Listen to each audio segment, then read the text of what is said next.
주님 주시는 말씀 우리 요한복음 17장 6절에서 19절까지 말씀을 받겠습니다. 모니터 볼륨을 조금 더 올려주세요. 요한복음 17장 6절에서 19절입니다. 175면 너무 큽니다. 조금 낮추세요.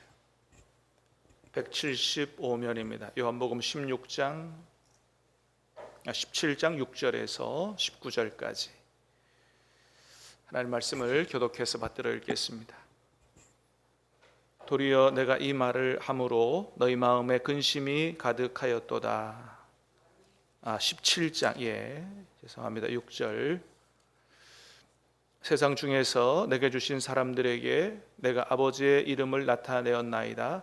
그들은 아버지의 것이었는데 내게 주셨으며 그들은 아버지의 말씀을 지키었나이다.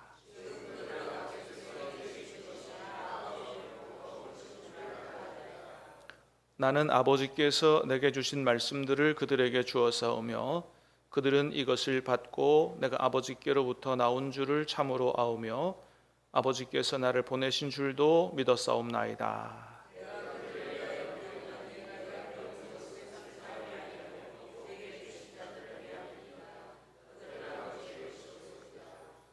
내 것은 다 아버지의 것이요 아버지의 것은 내 것이온데 내가 그들로 말미암아 영광을 받았나이다.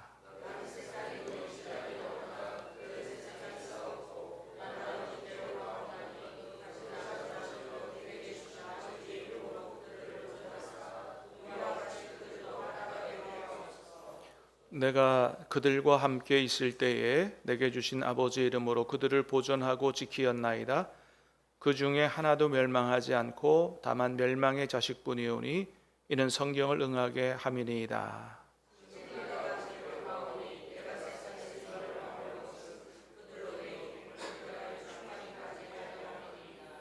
내가 아버지의 말씀을 그들에게 주었사오매 세상이 그들을 미워하였사오니 이는 내가 세상에 속하지 아니함 같이 그들도 세상에 속하지 아니함으로 인함이니이다.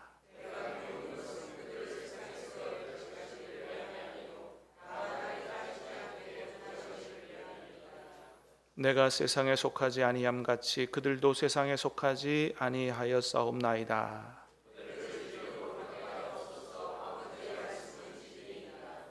아버지께서 나를 세상에 보내신 것 같이 나도 그들을 세상에 보내었고 또 그들을 위하여 내가 나를 거룩하게 하오니 그들도 진리로 거룩함을 얻게 하려 함이니이다. 아멘.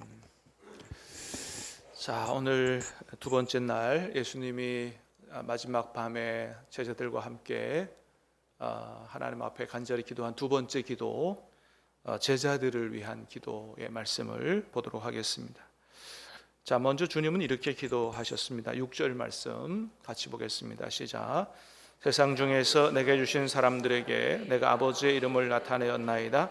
그들은 아버지의 것이었는데 내게 주셨으며 그들은 아버지의 말씀을 지키었나이다.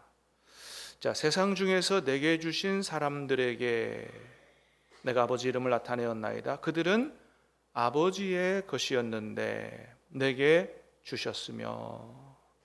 그렇게 기도하시죠. 자, 예수님의 사람들은, 제자들은 예수님의 사람들이기 이전에 예수님 말씀에 의하면 누구 사람들이었다는 거예요? 하나님 아버지의 사람들이었다 하는 겁니다. 예수님의 사람이기 전에 하나님 아버지의 사람이었다. 근데 하나님 아버지의 사람이었는데 하나님 아버지가 예수님에게 주신 것이다 라고 하는 거죠. 그렇습니다. 여러분, 우리가 예수님의 사람이라면 먼저는 누구의 사람이었다는 거예요? 하나님 아버지의 사람이었다. 믿으시길 바랍니다. 예수님의 사람이면 하나님의 사람이었다. 자, 여러분에게 질문하겠습니다. 여러분 어떻습니까? 여러분들은 예수님의 사람이십니까? 자신 있게 대답을 안 하세요. 왜? 자, 여러분, 어떻게 우리가 예수님의 사람임을 알 수 있느냐? 오늘 예수님의 말씀에 의하면 몇 가지 증거가 있다는 거예요. 첫 번째는 예수님의 사람은 아버지의 말씀을 지킨다. 같이 볼까요? 시작. 그들은 아버지의 것이었는데 내게 주셨으며 그들은 아버지의 말씀을 지키었나이다. 아버지의 사람들, 예수님의 사람은 어떤 사람이라고요? 아버지의 말씀을 지키는 사람들이다. 두 번째, 예수님의 말씀을 받는다는 거죠. 시작. 나는 아버지께서 내게 주신 말씀들을 그들에게 주었사오며 그들은 이것을 받고 그랬어요. 예수님이 말씀을 줬는데 그 말씀을 아멘으로 받는 사람들이다라고 하는 거죠. 세 번째는 예수님이 어떤 분이냐? 하나님이 보낸 줄 알고 또 그렇게 믿는 사람들이다. 시작. 내가 아버지께로부터 나온 줄을 참으로 아오며 아버지께서 나를 보내신 줄도 믿었사옵나이다. 아멘. 자, 이런 말씀들을 보면 하나님의 사람이 누군지, 예수님의 사람이 어떤 사람들인지를 보게 되는 거죠. 여러분은 예수님이 주시는 말씀들을 아멘으로 받고 계십니까? 네, 아멘으로 믿어지십니까? 예수님이 그냥 이 땅에 사신 훌륭한 분이 아니고 하나님께서 보내신 하나님의 아들이신 줄로 믿으십니까? 그러면 예수님의 사람이 분명하고, 예수님의 사람이 분명하면 누구 사람이다? 하나님의 사람이다. 나는 예수님의 사람이요, 나는 하나님의 사람이요. 여러분, 분명히 나의 정체성을 확신하고 살아갈 수 있기를 주님의 이름으로 축복합니다. 그래서 예수님이 그런 하나님 아버지의 사람이었는데 예수님께 주신 그 예수님의 사람들, 그 제자들을 위해서 오늘 본문에서 아주 간절히 기도하고 계신 걸 보게 돼요. 어떤 기도를 드리셨나? 첫 번째는 11절입니다. 11절 시작. 나는 세상에 더 있지 아니하오나 그들은 세상에 있사옵고 나는 아버지께로 가옵나니 거룩하신 아버지여 내게 주신 아버지의 이름으로 그들을 보존하사 우리와 같이 그들도 하나가 되게 하옵소서. 자, 그들을 위해서 간절히 기도하시는데 그렇게 기도하세요. 예수님은 이제 이 세상을 떠나 아버지께로 돌아가게 되지만, 그러나 아버지께서 예수님에게 주신 예수님의 사람들, 제자들은 어때요? 예수님과 함께 가는 게 아니고 이 세상에 남아있을 것이기 때문에 그들을 하나님 아버지의 이름으로 보존해 달라고 기도하세요. 보존해 달라. 하나님 그들을 지켜주세요. 그렇게 기도하시는 궁극적인 이유는 우리와 같이 그들도 하나가 되게 하기 위하여 그렇게 보존해 달라고 기도하세요. 이제 내일도 말씀을 보면 요한복음 17장 안에서 예수님이 가장 많이 기도한 게 뭔지를 보게 될 텐데, 그건 뭐냐 하면 그들이 하나가 되게 해달라는 기도예요. 그거는 내일 좀 자세하게 보겠습니다. 자, 그런데 아버지의 이름으로 보존해 달라고 기도하신 이유 중에 또 하나는 뭐냐 하면 그들이 세상의 악에 빠지지 않도록 보존해 달라는 그런 기도예요. 여러분 15절입니다. 15절 시작. 내가 비옵는 것은 그들을 세상에 데려가시기를 위함이 아니요 빠지지 않게 보존하기를 위함이니이다. 왜 보존해 달라고 그래요? 세상에는 악이 있기 때문에 그 악에 빠지지 않도록 보존해 달라고 간절히 기도하는 걸 보게 됩니다. 여러분, 그렇습니다. 이 땅은 어떤 것이냐? 단순히 하나님 창조하신 아름다운 이런 모습만 있는 게 아니라, 여러분 지금 이 세상이 1년 중에 제일 아름다울 때잖아요. 온 천지에 꽃이 피고 있어요. 그리고 단순히 그렇게 아름다운 곳만이 아니라 어떤 곳이다? 악이 횡행하는, 하나님께로부터 하늘에서부터 쫓겨나고 이 세상에 내려와서 할 수만 있으면 택하신 자들도 미혹해서 자기들의 밥을 삼으려, 자기들의 종을 삼으려고 하는 마귀가 활개치고 있는 세상이 지금 이 세상이요. 영적 전쟁터가 이 세상이다. 여러분, 그래서 누가 밥이 됐어요? 누가 마귀의 밥이 됐어요? 예수님의 12제자 중에 하나인 가롯 유다가 마귀의 밥이 됐어요. 마귀의 밥이 되니 어떤 가공한 죄를 지어요? 세상에 예수님을 은 30에 팔아넘기는 거예요. 오늘날 돈으로 치면 한 800만 원 정도 된대요. 800만 원의 돈이 눈이 어두워가지고 예수님을 팔아버리는 거예요. 마귀의 종이 되니 눈에 뵈는 게 없죠. 가공할 만한 죄를 짓는다는 거죠. 그래서 예수님이 베드로에게도 이런 충고를 하세요. 누가복음 22장에 보니까 그랬어요. 시작. 시몬아 시몬아 보라 사단이 너희를 밀가부로 더 다려고 요구하였으나. 사단이 누구까지 삼키려 그래요? 베드로까지 삼키려 그러는 거예요. 그래서 할 수만 있으면 착한 자들도 자기 종이 되게 하려고 하는 거죠. 여러분 결국 나중에 베드로가 어떻게 돼요? 예수님을 3번이나 저주하고 부인하게 되지요. 베드로 나중에 돌이키긴 했지만 그런 뼈아픈 경험을 잊지 못해요. 그래서 자기가 말씀으로 가르친 성도들을 향해서 이렇게 권면하죠. 베드로전서 5장입니다. 시작. 근신하라 깨어라 너희 대적 마귀가 오는 사자같이 두루다니며 삼킬 자를 찾나니 너희는 믿음을 굳건하게 하여 그를 대적하라. 왜요? 자기가 경험이 있거든요. 그리고 자기 같이 예수님한테 공부하던 가룟 유다가 어떻게 된 것을 봤거든요. 그래서 권면하는 거예요. 너희 대적 마귀가 오는 사자같이 두루다니며 삼킬 자를 찾는다. 근신하라 깨어라. 그렇습니다. 우리가 영적으로 깨어있지 않으면 자칫 뭐가 되기 십상이다.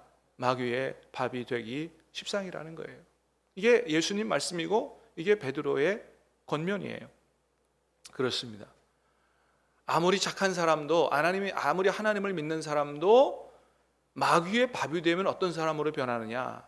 정말 악한 사람으로 변할 수 있다는 거예요. 마귀의 종이 되면 어떤 사람이 될지 모른다. 여러분 저 미국 아메리카 대륙 밑에 중남미 가면 IT라는 나라가 있죠. 조그만 나라. 세상에서 가장 가난한 나라 중에 하나라고 하는 그 IT라는 나라. 그 IT라는 나라는 옛날에 프랑스로부터 오랫동안 식민 지배를 받았다 그래요. 우리나라도 그런 아픔이 있지만 프랑스로부터 제국으로부터 지배를 받은 거예요. 1791년에 독립을 했다고 합니다. 독립할 때 이 IT 사람들이 자기 나라를 사탄에게 봉헌한 적이 있다 그래요. 여러분 어떻게 그런 일이 있을까요? 아니 어떻게 자기 나라를 사탄에게 봉헌을 하냐 이거예요. 왜 그렇게 됐느냐 보니까 이 IT 국민들을 지배하던 프랑스 사람들, 이 프랑스 사람들은 하나님 믿는 사람들이거든요. 지금도 캐톨릭 강한 국가죠. 예. 하나님을 믿는다고 하면서 자기들이 사는 마을마다 다 예배당 세운 거예요. 그리고 자기들 죽으면 천국 간다 그러고 죽으면 무덤에 십자가 세운 거죠.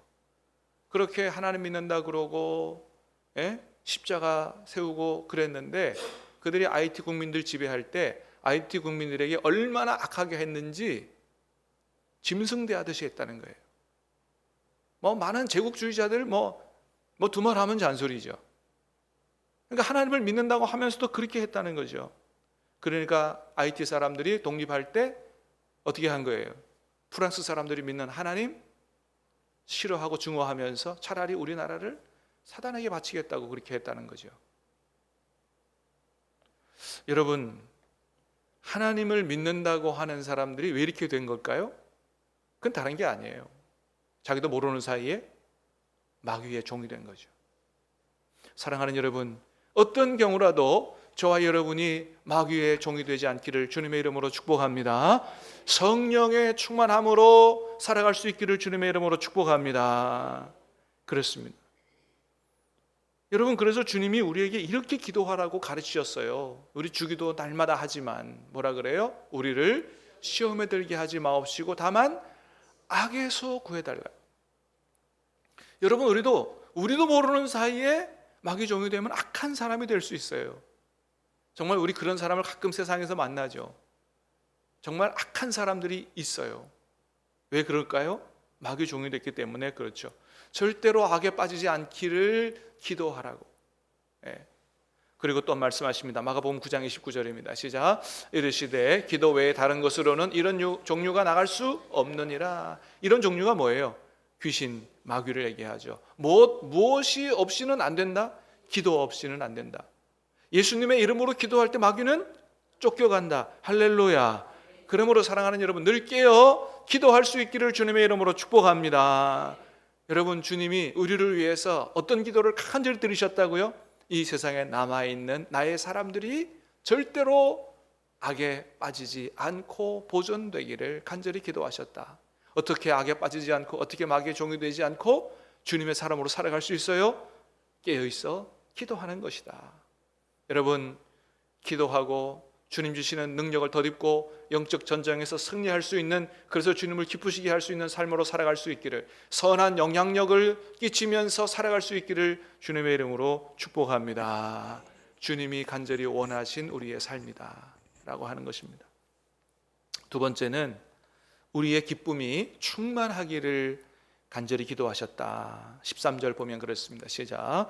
지금 내가 아버지께로 가오니 내가 세상에서 이 말을 하옵는 것은 그들로 내 기쁨을 그들 안에 충만히 가지게 하려 함이니이다. 주님이 마지막으로 제자들을 위해서 간절히 기도한 기도가 뭐예요? 내 기쁨을 그들 안에 충만한, 그들 안에 내 기쁨이 충만하기를 간절히 기도하셨다. 여러분, 주님이 저와 여러분들이 이 세상에서 정말 기쁨이 충만한 삶을 살기를 원하시는 줄로 믿으시길 바랍니다.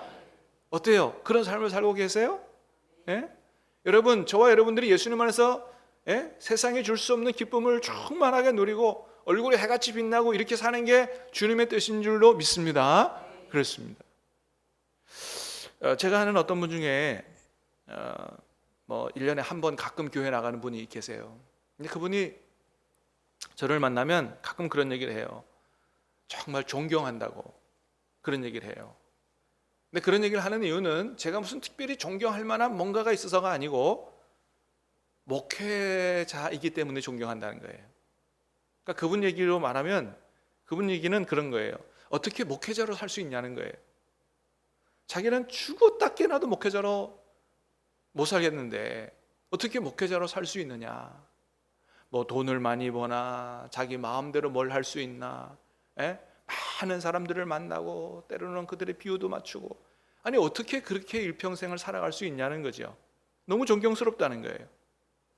여러분, 그렇죠. 목회자들은 아무래도 세상에 있는 사람들과는 다르게 세상의 부귀영화, 좋은 것들을 다 누릴 수가 없죠.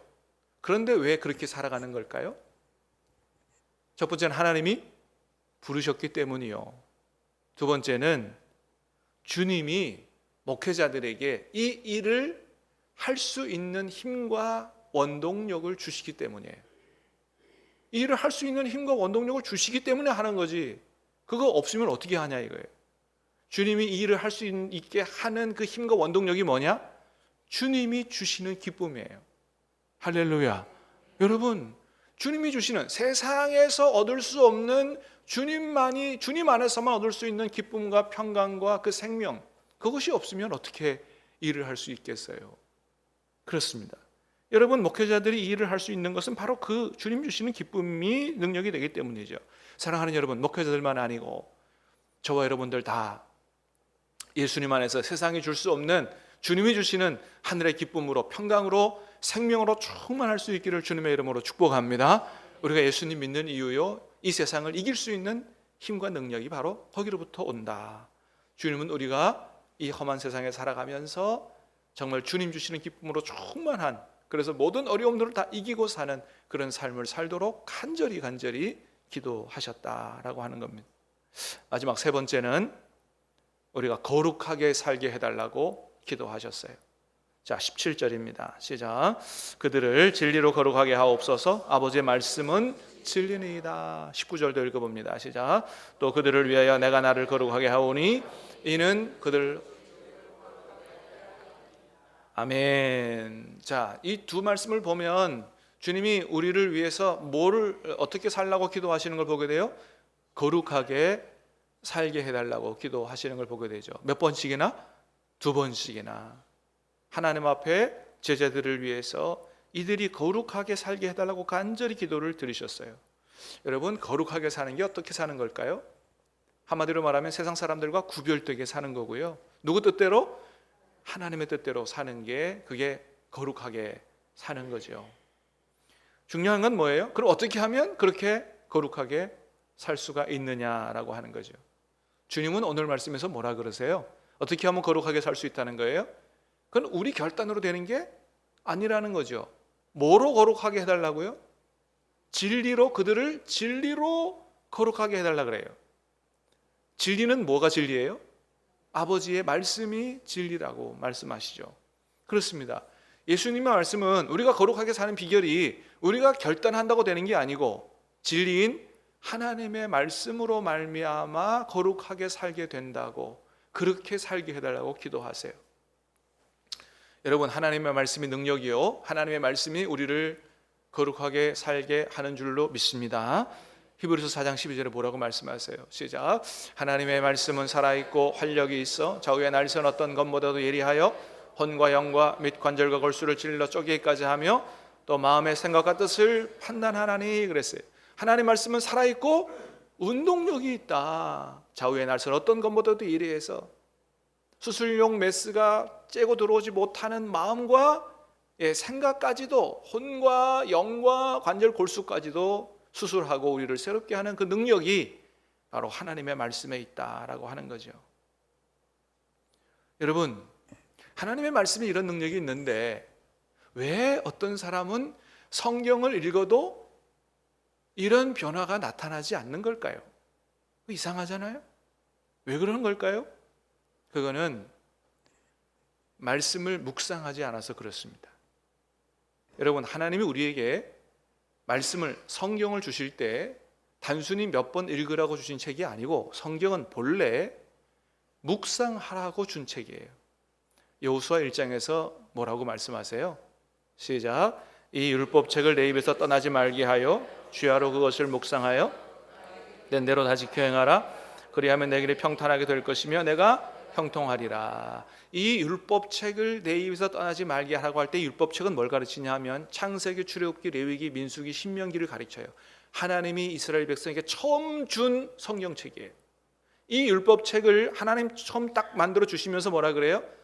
입에서 떠나지 말게 하고 주야로 묵상하라고 말씀하세요. 원래부터 하나님이 우리에게 성경 주실 때는 단순히 몇 번 읽으라고 주신 책이 아니에요. 어떻게 해요? 주야로 입에서 떠나지 말고 묵상하라고 준 책이다라고 하는 거예요. 그래서 성경은 어떤 사람이 진짜 복 있는 사람이라 그래요? 하나님 말씀을 즐거워하여 묵상하는 사람이라고 시편 1편에서 말씀하잖아요. 복 있는 사람은 악인의 꾀를 따르지 아니하고 주인의 길에 서지 않고 오만한 자리에 앉지 않고, 이런 안 하는 것 말고 더 중요한 게 있는데 뭐예요?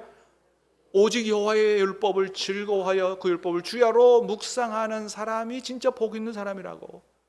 그런 사람이 시냇가에 심은 나무처럼 산다고, 시절을 주시 열매를 맺고 모든 일을 형통하게 된다고 말씀하십니다. 여러분, 그래서 우리가 성경을 읽을 때 그냥 눈으로만 읽으면 안 되는 거예요. 뭐로 읽어야 돼요? 마음으로 읽어야 되는 거고요. 말씀을 깊이 묵상하고 살아있고 운동력 있는 말씀이 우리 안에 들어오도록 해야 됩니다. 여러분, 하나님 말씀이 우리의 머리에만 머물지 않고 깊이 묵상함으로 우리의 마음으로 내려오고 우리의 마음에서 하나님 말씀이 살아 역사할 수 있게 되기를 주님의 이름으로 축복합니다. 그럴 때 여러분, 우리의 마음이 변화돼요. 마음에 하나님 주시는 기쁨으로 평강으로 충만하고 샘솟는 강물이 흘러넘치고, 그래서 우리 전 존재를 변화시키는 능력이 그 하나님의 능력의 축복입니다. 여러분이 하나님의 말씀에 살아있고 운동력 있는 우리를 변화시키는 이 놀라운 축복을 경험하고 살게 되기를 주님의 이름으로 축복합니다. 오늘 두 번째 기도를 봤어요. 주님이 마지막 제자를 위해서 무엇을 그렇게 간절히 기도하셨는지 가슴에 새기고 악한 영들과의 싸움에서 승리하고 주님 주시는 기쁨으로 충만하고 말씀으로 무장해서 주님께서 기뻐하시는 삶, 주님을 기쁘시게 해드리는 삶 살아갈 수 있기를 주님의 이름으로 축복합니다. 찬양하겠습니다.